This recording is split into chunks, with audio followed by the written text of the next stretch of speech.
İkinci Dünya Savaşı'nın Pasifik cephesi 1945 yazına girildiğinde sona yaklaşmıştı. Nazi Almanyası teslim olmuş, Avrupa'da silahlar susmuştu. Ancak Japonya tüm yıkıma rağmen savaşı sürdürüyordu. ABD yönetimi Japonya'nın direncini kırmak ve savaşı kesin olarak bitirmek amacıyla insanlık tarihinin en tartışmalı kararlarından birini aldı. Bu karar yalnızca şehirleri değil, insanlık vicdanını da yerle bir edecekti. Ve tam bu sürecin ortasında tarihte eşi benzeri olmayan bir insan hikayesi yaşandı. Bu hikaye iki ayrı atom bombasına maruz kalıp hayatta kalan ve bu durum resmi olarak tanınan tek insanın hikayesidir. 1945 yazında Tsutomu Yamaguchi 29 yaşında bir makine mühendisiydi. Mitsubishi Heavy Endüstri bünyesinde çalışıyor, Japonya'nın savaş sanayisine katkı sağlayan projelerde görev alıyordu. Geçici bir görev için Hiroşima'ya gönderilmişti ve 6 Ağustos sabahı şehirdeki son iş gününü geçiriyordu. Saat 08:15'te gökyüzünde olağan dışı bir sessizlik hakimdi. Amerikan Hava Kuvvetleri'ne ait Enola Gay adlı B-29 bombardıman uçağı Hiroşima semalarında ilerliyordu. Uçaktan bırakılan bomba Little Boy adı verilen ve yaklaşık 64 kilogram zenginleştirilmiş uranyum içeren bir atom bombasıydı. Yamaguchi patlama noktasına yaklaşık 3 kilometre uzaklıktaydı. Bir anda tarif edilemez bir beyaz ışık gördü. Ardından şiddetli bir basınç dalgası geldi. Yere savruldu. Sol tarafında ciddi yanıklar oluştu, kulak zarları zarar gördü. O an ne yaşandığını anlaması mümkün değildi. Ayağa kalktığında gördüğü manzara, savaşın bildiği hiçbir yüzüne benzemiyordu. Şehir yoktu.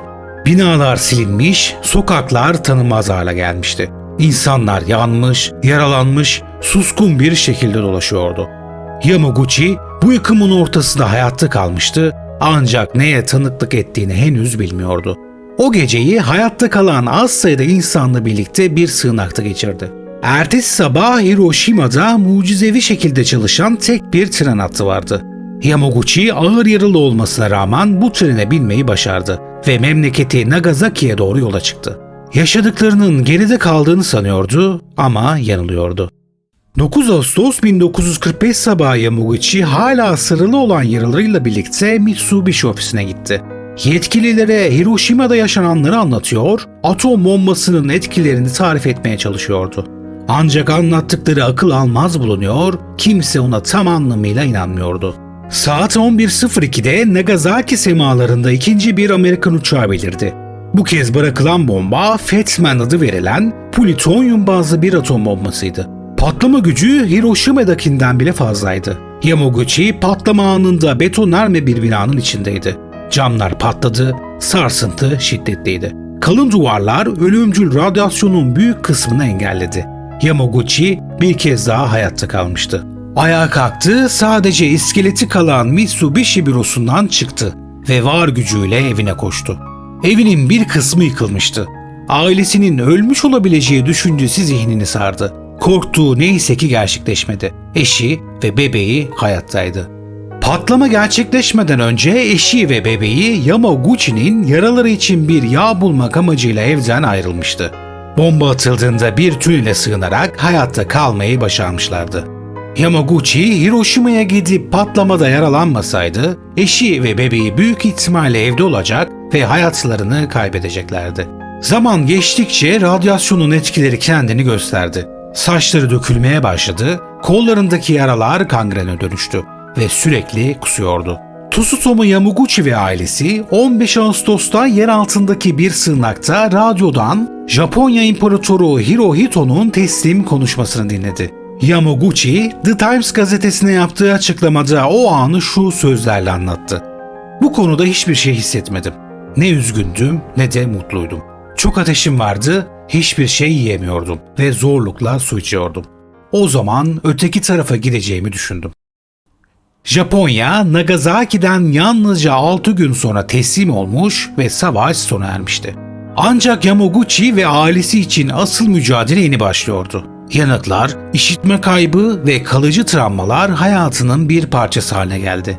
Oğlu radyasyonun etkileri nedeniyle sık sık hastalandı. Eşi ise yıllar sonra kansere yenik düştü. Tsutomu Yamaguchi radyasyonun ağır etkilerine rağmen hayatta kaldı ve nispeten sıradan bir yaşam sürdürdü. Savaşın ardından bir süre ABD Deniz Piyade Kol Ordusu'nun Nagasaki'de konuştuğu birlikler için tercümanlık yaptı.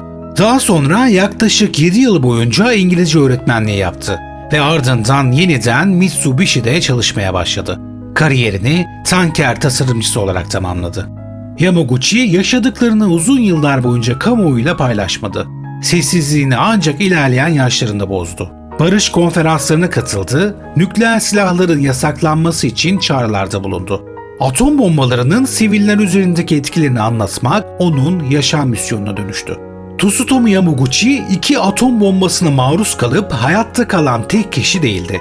İş arkadaşları Akira Iwanaga ve Kuniyoshi Sato da ikinci bomba patladığında Nagasaki'de bulunuyordu ve her iki patlamadan da sağ kurtuldular. Kayıtlara göre her iki atom bombası patlamasında hayatta kalan yaklaşık 165 kişi vardı. Ancak Japon devleti tarafından resmi olarak Niju Hibakusha, yani 2 kez bombalanmış kişi ilan edilen tek isim Tsutomu Yamaguchi oldu. Yamaguchi 2006 yılında mide kanseri olduğunu öğrendi ve 2009 yılının Mart ayında bunu kamuoyuyla paylaştı. 22 Aralık 2009 tarihinde atom bombası üzerine bir film çekmeyi planlayan yönetmen James Cameron tarafından ziyaret edildi. Yamaguchi bu görüşmede şu sözleri söyledi: "Görevim hemen bitti. Geri kalanları size emanet ediyorum." Tsutomu Yamaguchi 4 Ocak 2010 tarihinde 93 yaşında hayatını kaybetti. Onun hikayesi çoğu zaman tesadüf ya da mucize olarak adlandırılır. Oysa bu hikaye modern savaşın insan psikolojisi, teknoloji ve sivil yaşam üzerindeki yıkıcı etkilerini gösteren çarpıcı bir örnektir. Atom bombasından 2 kez kurtulmak istatistiksel olarak neredeyse imkansızdır. Ancak bu olay yaşanmış, belgelenmiş ve tarihe geçmiştir. Eğer bu anlatımdan keyif aldıysanız ve daha fazlasını görmek istiyorsanız sizin desteğiniz benim için çok değerli. Kanalıma abone olup videoyu beğenerek bu hikayelerin daha çok kişiye ulaşmasına katkıda bulunabilirsiniz. Sizlerin desteğiyle tarihin derinliklerinden ilham almaya devam edeceğim. Bir sonraki yolculuğumuzda görüşmek üzere. Hoşça kalın.